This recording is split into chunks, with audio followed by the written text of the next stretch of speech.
outlook. I'd like to just thank everybody for joining, and I just wanted to let everyone know that the slides and recording of this presentation will be available and emailed out to all of you. So let's begin.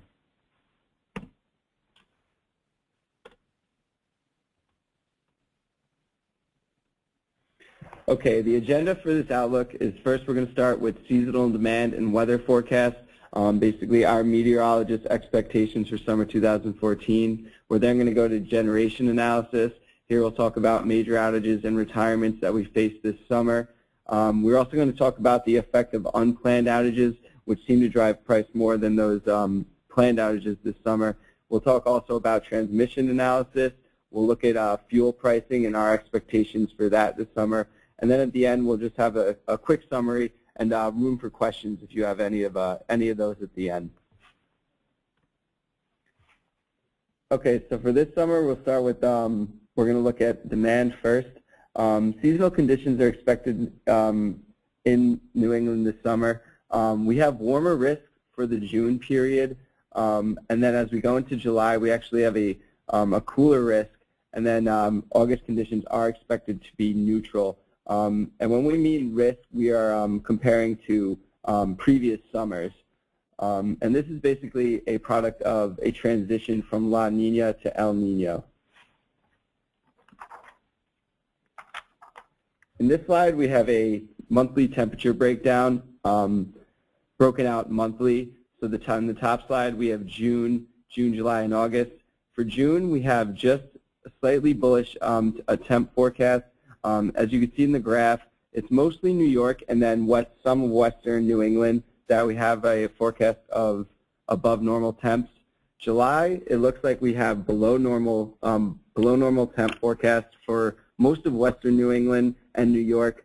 And then as you can see in the bottom graph, August, we have a seasonal temperature forecast. And I think one thing we need to note is looking back at 2013, that that summer was a much warmer than average, had much warmer than average temps. This was observed in all parts of the Northeast, including New York.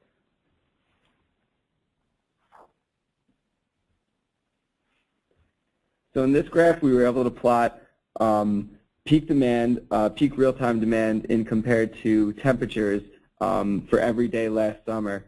So I think one of the main takeaways we can look at here, for example, is that on a given day when it's over 90 degrees, we'll have plus 25 gigs of peak demand in New England. And in terms of that temperature legend, that is basically just a weighted average of 4 cities in New England.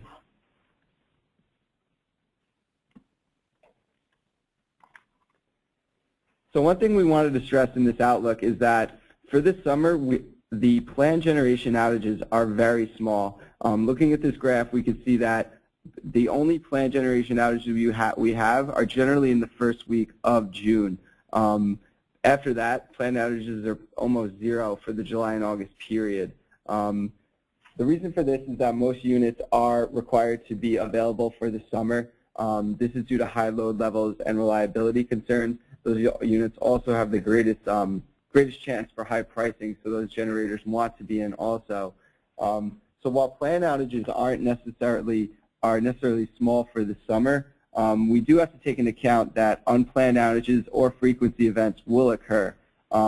We looked at the past 2 summers and we found that the average amount of generation on unplanned outage on a daily basis equates to about 780 megs. So that's unplanned generation outages or frequency events built into the daily capacity number.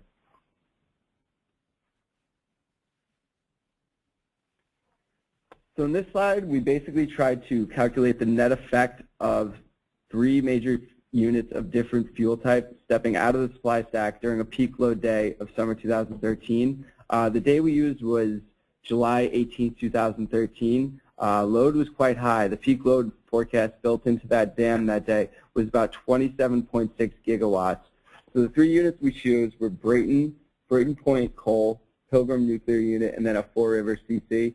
And what we could see here is that when we took Brayton 3 out of the supply stack, this is the dam supply stack, we could see that it caused price to increase about $22 in the absence of that unit. Pilgrim, when we took out Pilgrim out of the supply stack on this peak summer day, this had the greatest effect, the greatest bullish effect on price, causing price to increase almost $27. And then when we chose Fall River, that was roughly in line with the effect of when we took Brayton 3 out and caused prices to increase about $22. We can see here that the nuclear unit had the most bullish effect on price, and the reason for that is that unit is at the bottom of the supply stack, so you're essentially cutting out that 640 megs, forcing the stack to price off more expensive generation. All right, so in this slide we will look at transmission outages and congestion impacts as a result. So we're basically the four biggest transmission outages we saw that are planned for this summer are three breaker outages that may impact Mass Hub. These are Wendell Depot, Wachusett, and Millbury. These are in the June month, and basically these three breakers are part of nodes that are part of the Mass Hub definition. So these may present small upside risk to the hub if load levels are strong in this given period. The second outage we highlighted was Albin Road to Maxis. So as work continues in northern Maine, our concern is for negative congestion as a result of Orrington South binding as a result of the work, as well as increased imports from New Brunswick. So basically this transmission outage, we believe there is risk of Maine congesting down. In terms of generation, compared to last summer, there's a relatively small amount of new generation in the supply stack. It's about 120 megs. So it's 2 steam units and then 1 Deerfield wind unit in Vermont. So we didn't see any major units joining the supply stack this summer. We are losing, though, the Salem Harbor Power Station. That is retiring in the NEMA area, and that represents a reduction of 580 megs of capacity. Though these are large units, 500 megs is a major unit, we expect the impact on the grid to be negligible, as these units have extremely low capacity factors over the past 2 years.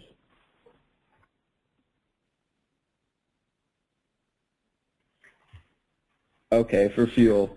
So coming off the coldest winter in the past 10 years and record-breaking gas pricing, the fuel inventories are very low.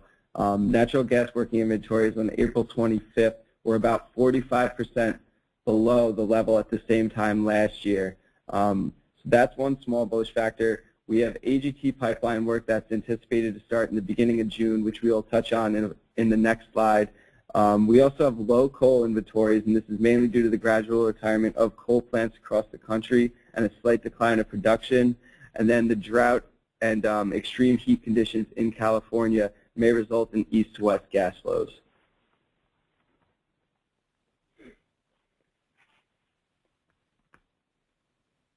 So the transmission constraint the gas transmission constraint we were talking about in the previous slide is Stony Point to Cromwell, and this work is expected to go from most of the June month, that is June 5th to June 30th.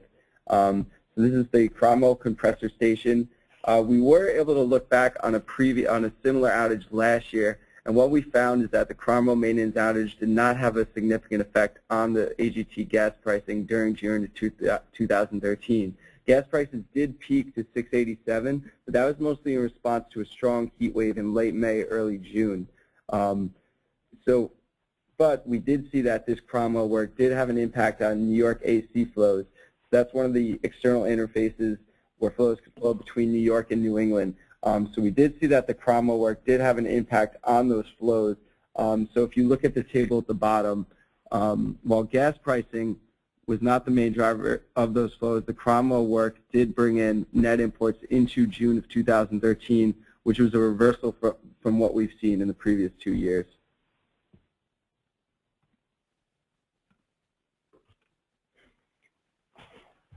In this slide, we highlight what ISO New England's outlook for the summer, and what we've gotten from them is that they are confident in procuring power for residents this summer. basically a total of 1,280 megs of net electricity imports and 700 megs of demand response resources that can reduce power usage during tight system conditions were also procured through the forward capacity market auction process.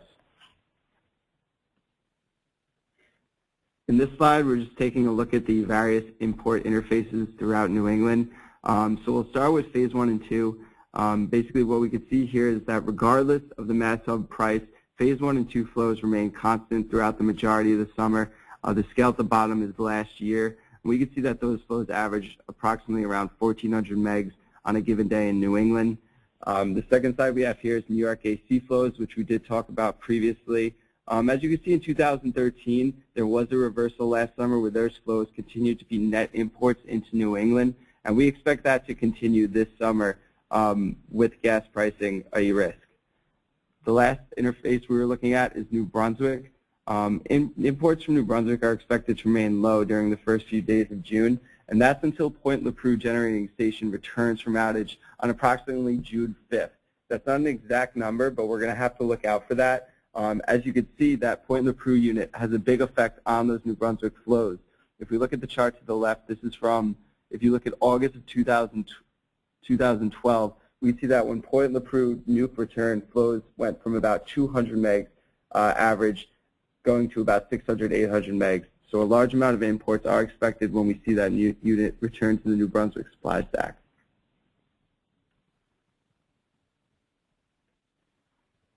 In this slide, we highlighted what we thought the drivers were by month. As you can see, and this is basically bullish, bearish, neutral compared to the summer averages. So our most bullish month we have in terms of risk is June. We're bullish load, we're bullish transmission, and then we're bullish gas. And then gen, neutral, imports, bearish. And then July and August, we have mostly neutral to bearish risk factors when comparing to the previous summer averages.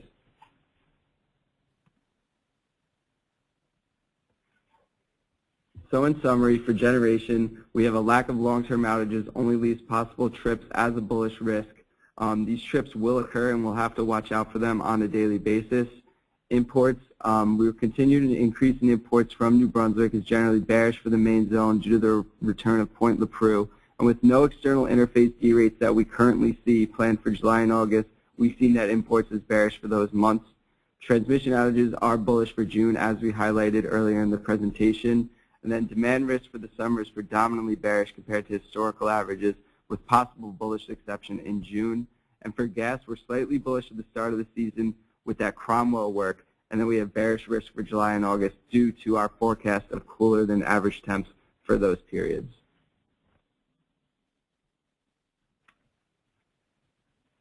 And that pretty much concludes our 2014 summer outlook. If you guys have any questions, please type them in. We'll do our best to answer for you.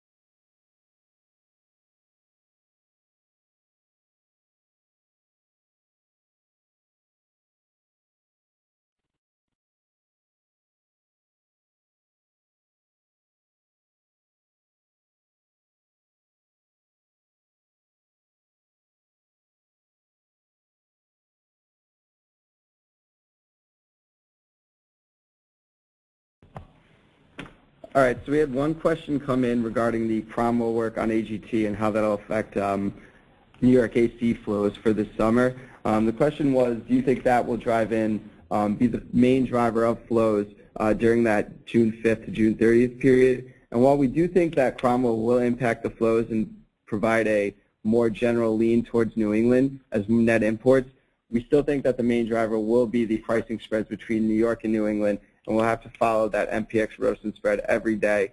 So even though we will have Cromwell work, if that spread is in favor of New York by a significant amount, we could see net exports, and we'll have to continue to watch that. And that concludes our 2014 New England Summer Outlook. I'd like to thank everybody for coming, and just remind that we will have a copy emailed out to you of the slides and recording. Other than that, have a good afternoon, and thank you.